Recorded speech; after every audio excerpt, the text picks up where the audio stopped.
Project is the second film directed by Sean Baker, who directed Tangerine a couple years back, which you may remember as the film that was shot on the iPhone. And actually there's a scene towards the end of the Florida Project where Baker himself sort of lets you know that, yeah, I'm the guy who made the iPhone film.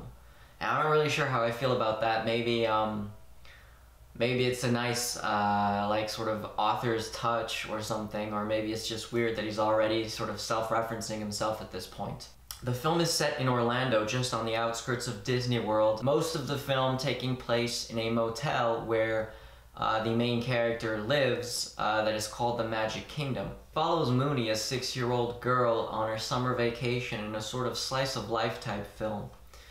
With the initial premise in mind, that is to say, a film that followed children, the proximity of Disney World, I really imagined that the film was going to have more of a magical realism feel to it, more of maybe something like an adult fairy tale.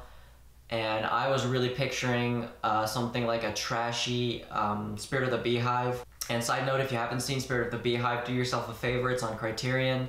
And the word masterpiece gets thrown around a lot, but this is a true masterpiece, one of the great films of cinema.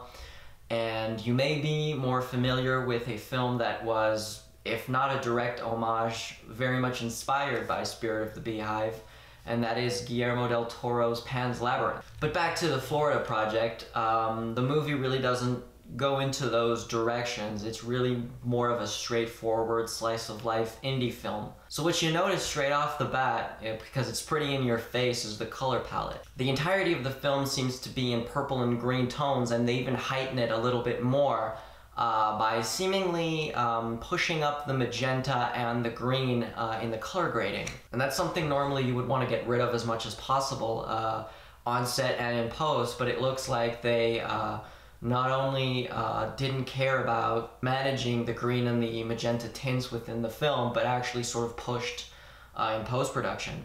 And that just makes everything feel disgusting and gross and sick.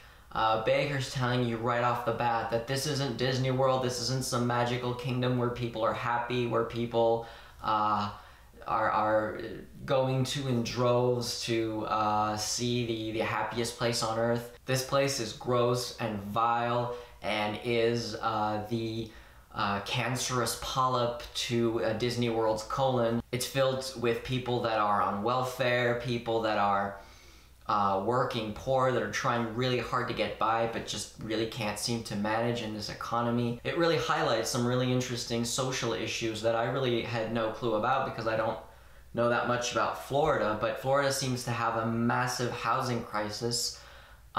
Here you have these people that, you know, they're not poor enough to be on the streets, but they can't seem to find any sort of decent living accommodations. And just a couple blocks away from where they live, you have these massive condos that are completely abandoned. It doesn't look like they were even finished being constructed, and nobody's living there, and the kids go in there and just break a bunch of shit because they're bored, all the while being crammed into these tiny motels. There could be some interesting parallels that could be drawn between last year's Moonlight and the Florida Project this year. But whereas Moonlight was sort of hyper-focused in its structure, in its directing, in its vision, this is a far looser film. And that's not necessarily a problem. I love loose films. But what that does mean is it is harder for the spectator to be really engaged with what's going on unless you have exceptional characters or exceptional scenes. And I found it quite hard to be emotionally pulled into the world of the Florida Project. And one of the main reasons for that, I think, is that the best part of the film, the best character, isn't the main character, and it's not the main thrust of the story. Willem Dafoe, in his role as the sort of general manager of the motel, is absolutely amazing. It's really almost one of his best acting gigs he's ever done.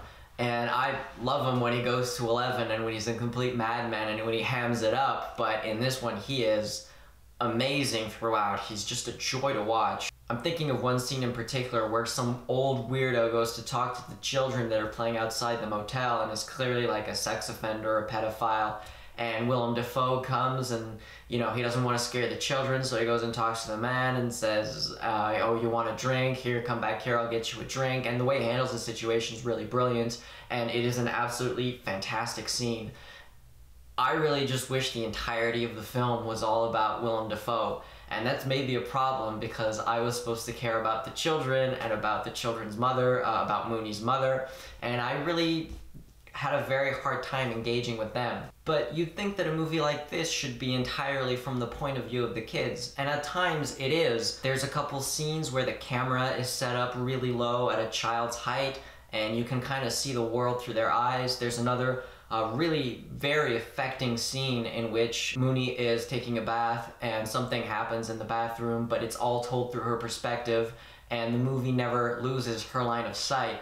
And that really works incredibly well, but that sort of vision really isn't consistent throughout the film and throughout the scenes with the children.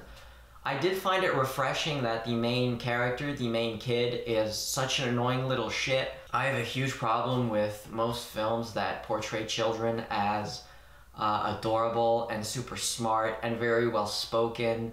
It's really something that I cannot stand. And at least Sean Baker had the balls to say, you know what, this kid, she's raised by a mother who clearly is a terrible mother, and so she's an egotistical little shit, and that's fine, deal with it. Baker does depict an interesting dynamic in the relationship between Moonee and her mother. Her mother clearly loves her child, that's not the issue. It's just that she's incapable of taking care of her. She's emotionally unstable, immature, financially irresponsible, and she can love her kid all she wants, and that's a good start, but she is clearly unfit to be a mother. There are a lot of really interesting elements peppered throughout the film, but as a whole, I just felt that the film was so much stronger with Willem Dafoe on screen, and I really wish he's going to get some Oscar nods and some award nominations for his role. I just felt the movie was much lesser whenever he wasn't on screen. That being said, the movie is entirely worth the price of admission, especially for Willem Dafoe. It's entirely worth your time, and honestly, I'll be very curious to see what Sean Baker does next.